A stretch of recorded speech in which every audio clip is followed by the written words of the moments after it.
and welcome back to the Fruit of Grisaia. Last time we had a bonding moment with Makina, teaching her how to fish for crawfish, and eventually becoming on pretty good terms with her. Now we're back in class. It's finally over. As soon as the lecturer leaves the classroom, Michiru slumps forward onto her desk.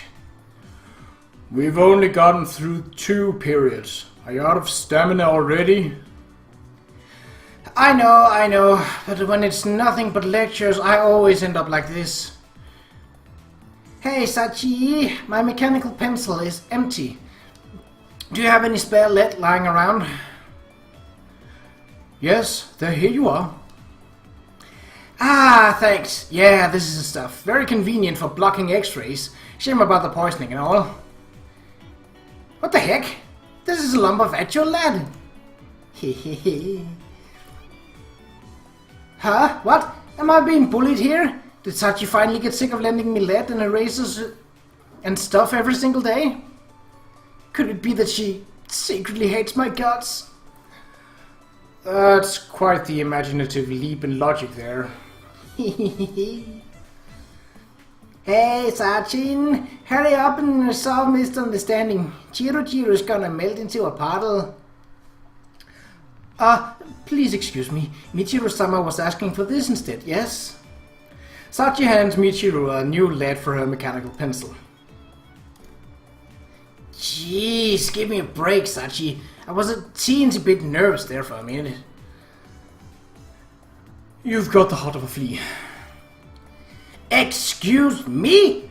That's way too small. I got the courage of your average fly at least. What depressing excuse for a boast. Come up with something a little better than that. If you'd like, we can put your nerve to the test. No, that's quite alright. Thank you kindly. Way to prove her right.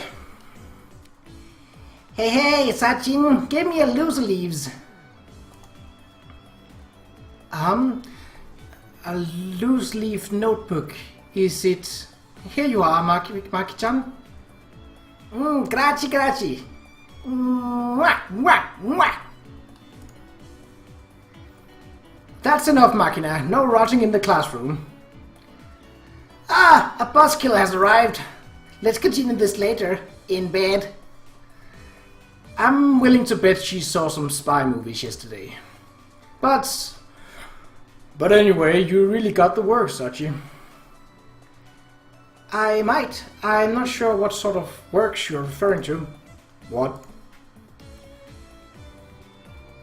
Should we say something here? I wonder. You're a unique one. Thank you very much. Somehow that turned into a compliment. I know, right? Let's see, do you have a chisel on hand as well? Yes. As soon as I request it, a chisel set emerges from the depth of her desk. How about a heavy-duty stapler that can handle a dozen of sheets of paper at once? Standing from her desk, Sachi walks off to face a large locker in the back of the classroom. What's with that locker? It's twice the size of the others. You mean Sachan's personal storehouse? Would this be what you're looking for? Within a few minutes, she finds the requested item and brings it to me. Normally, I'd expect to have to go to a stationery store to get something like this. Yuuji, have you seriously still not caught on? In this class, it's common knowledge that Sachi is better than a Swiss Army knife. Are you saying her karate chop cuts deep sharper than a folding blade?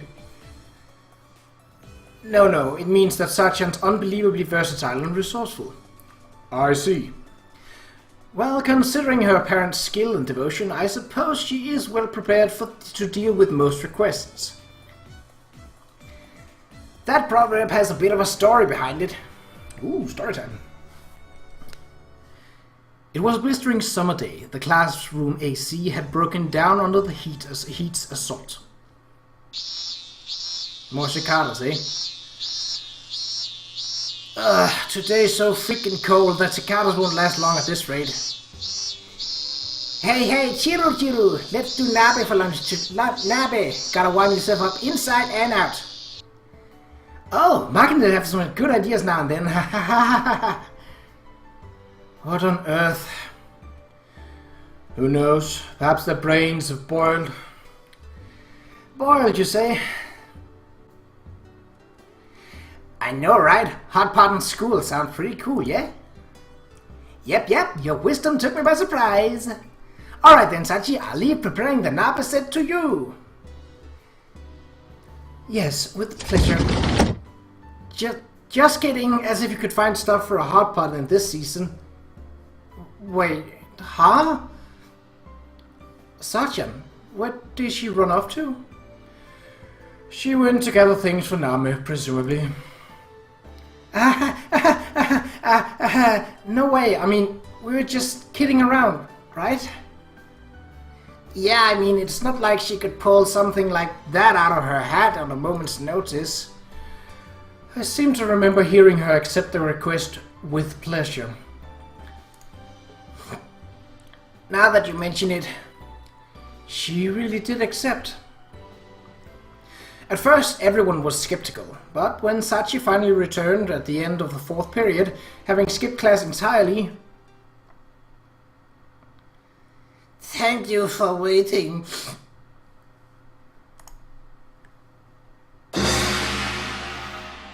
For real! She comes back with a hot pot set, the ingredients, and this adorably runny nose. That said, the nabe was really freaking good. Was it? You started throwing in candy and stuff, so by the end of it, it was a pretty bizarre mix. Hey, peanut gallery! Don't just ignore my passionate storytelling! Incidentally, if I said I wanted nabe right now, would you be able to prepare things like you did before? Yes, I would, but... With a small nod, Sachi moves her gaze to the locker behind us. I see. Seems like you really might be more versatile than a Swiss Army knife. The point is, watch what you say around Sachi, got it? She takes everything totally literally. Yeah. Alright, Sachi, let's change things up this time. Get together the ingredients for flowing somen noodles. Yes, certainly. An instantaneous response even here. Hey you, did I not warn you literally 5 seconds ago? Look what you've done now! Sachi's already left. He asked for ingredients, so I suppose it's the supermarket this time. Or maybe the dorm kitchen? Not a problem, I really do want to try this. So, why flowing somen? You said it yourself earlier, didn't you? It's hot today, so I thought a cool meal would be best. Well, what's up with that? It's not like I'm gonna thank you just because you're being nice to me, got it?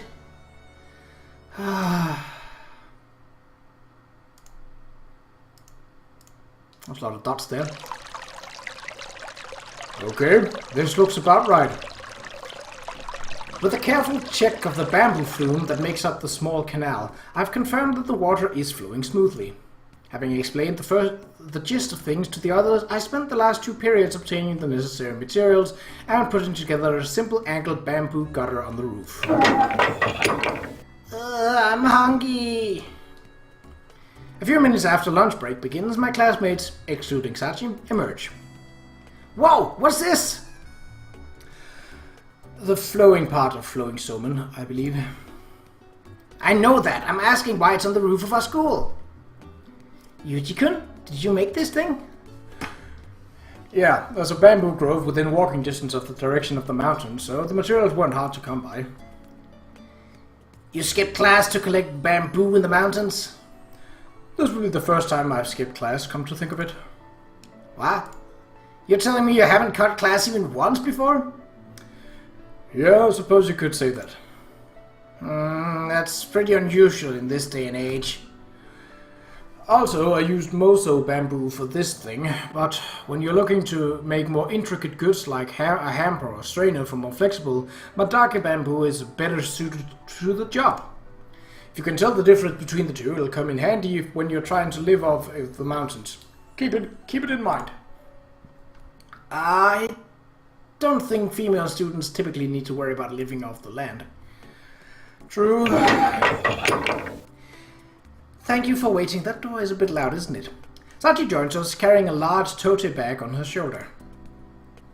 Ho ho! Nice timing, Sachin! Looks like you were able to find what we needed. Yes, I was able to obtain the standard ingredients. Then let's start preparing for the meal. I have no idea what that is. I'm definitely going to look that up so I can edit it in to see what it is. This side seems a little crowded, so I'll be over here. Oh, she's actually smiling. That's nice.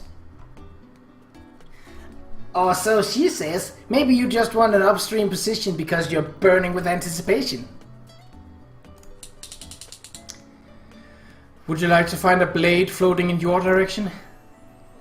That's not okay. If I ended up eating a box cutter, I think my throat might be a little scratched.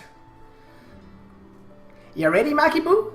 Once the noodles slip past those two, we ain't sparing a single strand, got it? You betcha, Captain!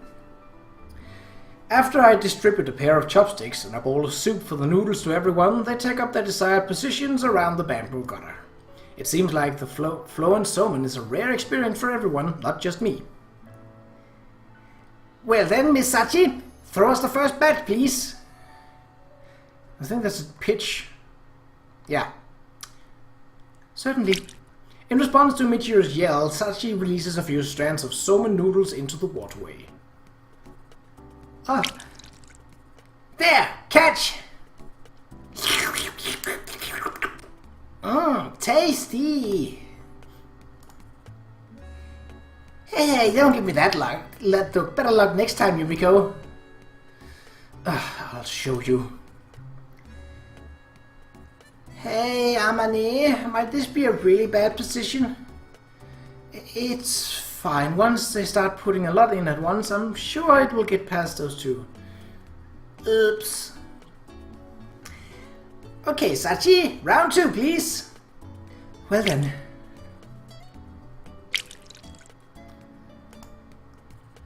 Yes! Ha! Behold my skill! Amane and Makina stir their empty soup bowls with hollow eyes. Because of the intense battle upstream, none of the noodles have reached their lower position. Alright, then we'll just do this. I set up another gutter that I prepared as a spare at a position below Michiru. Sachi, let's get some in this one as well. Certainly. Oh, so this is the Japanese direct train, boss. Thanks, Yuuji-kun. No need to thank me. A long time ago I had it beaten into me not to waste things I make.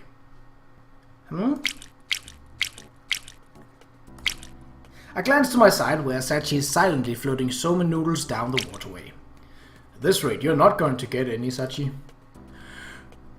Alright, I'll secure your share.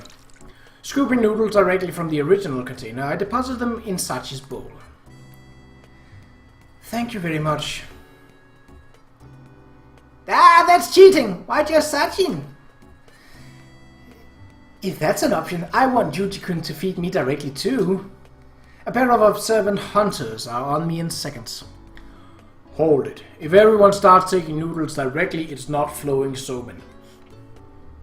If we did this in my room, I'd be up for letting Yuuji-kun try some exclusive sexy somen flowing down my body instead of a piece of bamboo. Sexy somen. Nice ring to it. Hey, Amane! What the heck are you blurting out all of a sudden? I think bribery through feminine wiles would be the most accurate description. I can do that too! I'll break! And all that. Ah, jeez, what is wrong with you two? Hey, Komine-san, your hands aren't moving. Oh, I'm sorry. I was curious while he suddenly told me he'd be skipping class, but flowing somen on the rooftop of all things? He thinks in interesting ways, as expected from the sudden transfer student character. Oh, she's watching us. That was interesting. I'm definitely going to look up what falw and somen is. I have no idea. I'm not personally big into noodles. I like them, but I live in a place where it's not that natural to get many different kinds of noodles. So, yeah. Doesn't mean I don't enjoy them nonetheless. I've heard it takes about 3 days to get a cat to take to you. The girl named Makina got attached to me even faster than that. Yes, this is the same Makina who used to flee the instant she laid eyes on me. I have no idea what changed her mind, but lately it's quite the opposite, with her approaching me on sight. It's hot again today. Yeah, true. Not that she's particularly talkative. After a small greeting, she tends to just tag along in silence. You want something? Not really. Honestly speaking, getting followed around for no reason like this is a little annoying. That said, there's no reason for me to coldly shoo her away either. You don't need to go to afternoon class? No, I don't have any more electives meeting today. I see. Yep. In other words, she's probably just bored. The schedule of this school is divided between the core curriculum in the morning and the optional courses in the afternoon. It is not rare for a few of my classmates to be lazing around by the vending machine after lunch. If you got nothing to do, how about going back to the dorm and studying? Is what I'd like to say, but come to think of it, I'm also wandering around wasting my free 5th period. Guess I don't exactly have the right to lecture Makina. Want something to drink? I dig my hand around in my pocket searching for small change. I've got money. Holding out her right palm towards me to declare, it's fine. Makina takes something that looks like a green stuffed animal from her pocket. The vaguely frog-shaped thing seems to be a purse, as its red mouth opened wide with a snap of the metal bearings. After taking out a few coins, Makina buys a juice box from one of the vending machines lined up at the passage, then returns to my side. Pulling the attached straw free with the stubby, clumsy-looking fingers, Makina pierces it through into the juice box and starts to slurp up the contents. Similarly, I drink quietly from my paper cup full of oolong tea. It's hot again today. True. Now we're repeating ourselves. Probably evidence that we're both puzzled over how to get a conversation started. Who was it that told me the man has to break the ice in situations like this? Of course, I'm not confident I could pull that off if I tried. What do I talk about with a girl like Makina? Hey, Uni-chan, got any good stories? Stories? Stories. It's a fairly standard request, but I'm not sure where to go with this. What sort of story? It's hot, so nice and cool story. A cool story. That's a bit tricky. When you're looking for a chilling tale, I think ghost stories are a standard choice. Fortunately, I'm not lagging in that department, a legacy of the time that I spent at my old school. Alright then, this is something I heard from an upperclassman at my previous school.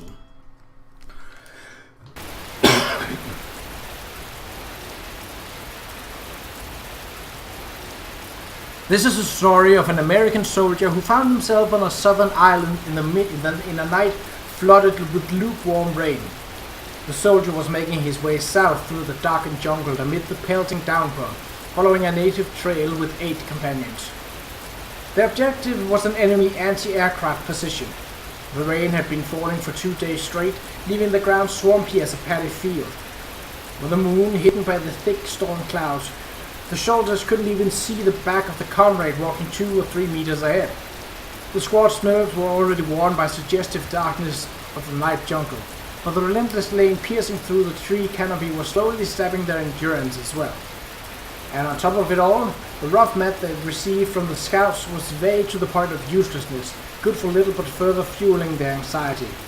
As the squad trudged on at the virtual crawl through the knee-deep mud, it was inevitable that their formation grew increasingly loose. So the American soldier, a sniper bringing up the rear of the column, was desperately struggling to avoid getting separated from the rest of his unit. Eventually he heard a distinctive clacking from some distance in front of him, raising above the sound of the rain. He recognized the sound as the castanets the platoon leader carried as a means to communicate at night, or in poor visibility conditions where hand signals were impractical. The number of times he clacked indicated an order to halt on the spot. The man dropped to one knee in the muddy water, grasped his rifle to his breast and removed the lens cap from his scope, shielding it from the rain. An enemy ambush? Lying flat on the spot, the man pressed his strong eye against the gun's sight. The back of the soldier in front of him came into view. No shots had been fired as of yet. Earlier reconnaissance had indicated there were barely any enemy troops or armed guerrillas in this area. If there were enemies here, the odds were that they would be scouts, and most likely a fairly small group. As the man rested his chin in the muddy water to watch the jungle ahead, he heard the first sounds of gunfire. The enemy wasn't even 30 meters away from his squad. They practically bumped into each other. 6 lines of fire from the enemy position, just as he thought. It seemed to be a small scouting group. Judging from the reckless way they opened fire blindly, they were probably poorly trained guerrillas who panicked after countering their enemy under these unusual conditions. Removing his gaze from the scope, the man grasped his weapon and pulled back the bolt handle, pushing a 7.62mm bullet into the exposed chamber. He quickly returned his dominant eye to the eye cup of his sight. The muzzle flashes visible through the scope burned white after images into his pupil, fully dilated after his long walk in the darkness. He couldn't see the enemy. Aiming on intuition alone, he squeezed the trigger. A momentary explosion of light from his gun, as he heard an enemy's grunt from the bush some 30 meters away. A hit. The man took his rifle in both hands and began to crawl on his elbows and knees in search of a new firing position. After moving about 10 meters to his left, he discovered a convenient foxhole that would serve his purpose nicely. When he swung his body down into the hold, he found it was half full of stagnant water, just as he expected. But that fact barely registered in his mind. More importantly, from a position like this, he could snipe while hidden for a time. Sunk to the waist in the muddy water, he mechanically pulled back his rifle bolt and squeezed the trigger, again and again and again. All of a sudden, he heard a voice from the next foxhole. Since when had it been occupied? "Hey, give me a grenade!" In response, the man took an M67 grenade from the belt slung around his waist and held it out, the safety pin still fixed in place. A white hand reached out from a nearby trench and received it. "Thank you." The man was certain he heard those words, but no matter how long the man waited, his comrade didn't throw the grenade. Maybe the safety pin was bent somehow and he couldn't get it loose. "Hey, you okay?" As the man was speaking these words, he started to move his head closer to look above the edge of his encampment. At that moment, the grenade exploded in the next foxhole. An explosion at point-blank range isn't something you hear. The overpowering waves of sound aren't recognized by your ears as noise. A mass of burning air struck the man like a wall, knocking the helmet off of his head, thrusting his body backward into the muddy pool. His mouth, thrown open by the explosion, was instantly filled with filthy water. As the man desperately tried to spit it out, he realized his tongue had been knocked back into his throat. He couldn't breathe. Quickly thrusting his hand into his mouth, the man peeled his tongue free with his fingers and powerfully vomited out the water together with the breath that he had gathered in his lungs.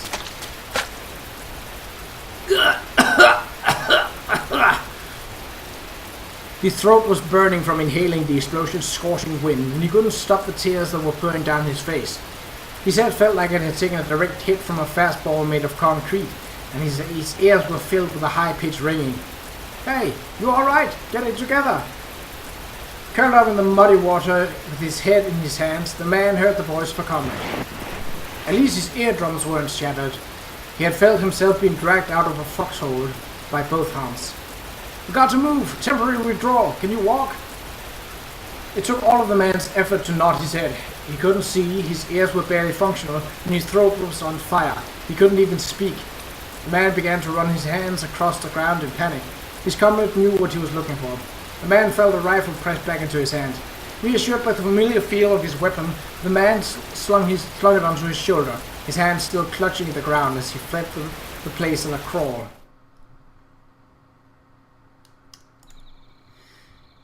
Had 30 minutes passed, the man came to himself. The rain had, ironically enough, finally stopped.